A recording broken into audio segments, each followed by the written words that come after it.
Maganda ba yung bagong sinehan sa Pilipinas na merong tatlong screen? Bakit tatlong screen?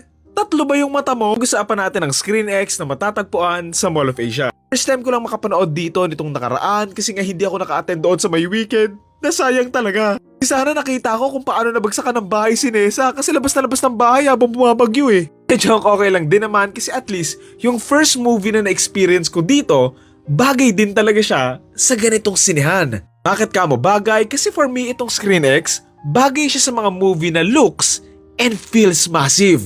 Unang-una, maganda yung mga upuan, malawak yung leg space. Tipong kahit may dumaan sa harapan mo para umihi, hindi mo naaanuhin yung legs mo eh. Kasi nga, maluwag naman. Siguro kung ako yung pipiliin ko manood dito ng mga movies like Interstellar, Top Gun, Inception, Transformers, Avengers Endgame, yung mga ganun bang movies. I don't think maganda manood dito ng love story. I mean, pwede naman, pero para lang kasi hindi mo ma-maximize yung full potential ng sinehan sa ganung klase ng movie. Mga nagtatanong magkano ba yung ticket dito? Honestly, hindi ko alam. Kung uhula ako, siguro around 800 to 1K kasi yung IMAX nasa 500 to 600 eh.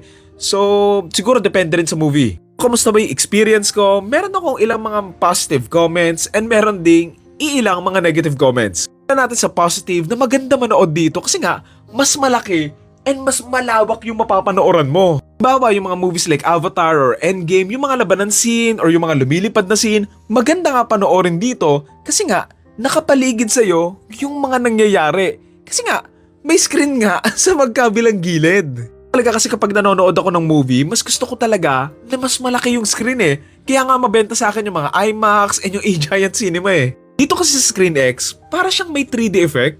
Alam ko nga noong una nakaka-distract kasi nga tatlo yung screen tapos pag ganun pa yung gilid. Pero habang nanonood naman ako, medyo hindi ko na rin naman napapansin. Unless pansinin ko.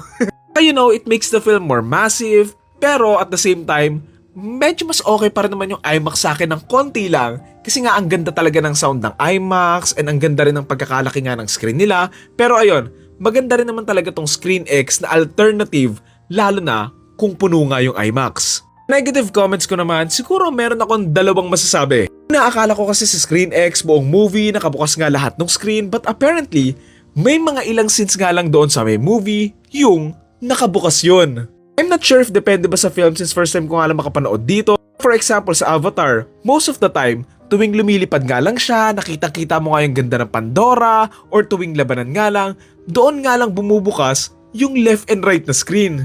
Kapag usapan lang or walang nangyayaring scene, yung gitna lang yung nakabukas na parang regular cinema nga lang din. Pero for me, if naka-ScreenX na nga yung buong movie, sana yung buong movie naka-ScreenX na nga din. Kumbaga same format na siya all the way. Nakaka-distract lang na nag-on and off nga siya habang nanonood ka, pero slight lang naman na parang lang ba siya? Ang pangalawa naman na pinakaayaw ko nga dito sa ScreenX na I'm not sure if sa lahat ba ng movie na nasa ScreenX ganito iba yung quality ng nasa gitnang screen kumpara mo nga doon sa nasa gilid. Ganda ng quality ng gitnang screen tapos yung gilid, alam mo yung parang kinunan sa sinaunang telepono? Yung gitna naka 4K tapos yung gilid naka 240p ganun. Para sa ma-visualize nyo ganito yung itsura ng gitna. Ang ganda ng pagkakadrawing, kitang-kita mo yung mga details, yung mga kulay. Pero yung gilid, ganito yung itsura. Na parang tinamad na i-drawing ganun. Nakita nga akong video about this sa ibang bansa na ang wonky nga daw tignan nung mga screen sa gilid kumpara mo nga doon sa gitna. I'm not sure if dahil nababatak lang ba yung mismong footage pero ayun, nakaka-distract kasi nga matatawa ka sa itsura ng mga nasa gilid eh. Yung tipong ang ganda ng animation sa gitna tapos yung sa gilid parang galing pa sa PS1 and PS2 na graphics eh. I mean to be fair most of the time yung peripheral vision mo lang naman yung makakita doon sa left and right na screen. Kasi kapag tinitigan mo talaga yung left and right na screen, matatawa ka eh. Lalo na kapag natsyempohan na may mukha dyan.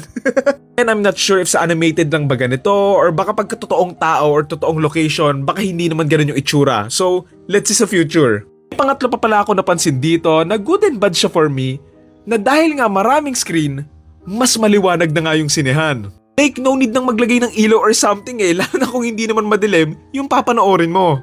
Yan, goods naman tong ScreenX kasi nga nakasurround na nga yung buong screen, nakaliwat kanan meron ka mapapanooran, pero yun nga, masyado lang talagang maliwanag. O kasi gusto ko manood sa madilim eh, pero okay na din naman yan. So yun, does it feel different kumpara mo nga doon sa ibang mga sinehan? I would say yes, na I think some films would be better in this kind of cinema. Tingin ko hindi pa naman niya kayang matalo yung IMAX for overall experience, pero it's a good substitute, lalo na kung puno na nga yung IMAX, tapos ayaw mong mag-regular cinema. Feeling ko nga bagay din dito yung mga anime films like Demon Slayer, na just thinking about it, I think ang cool manood ng anime na talagang ang ganda ng pagkaka-animate dito.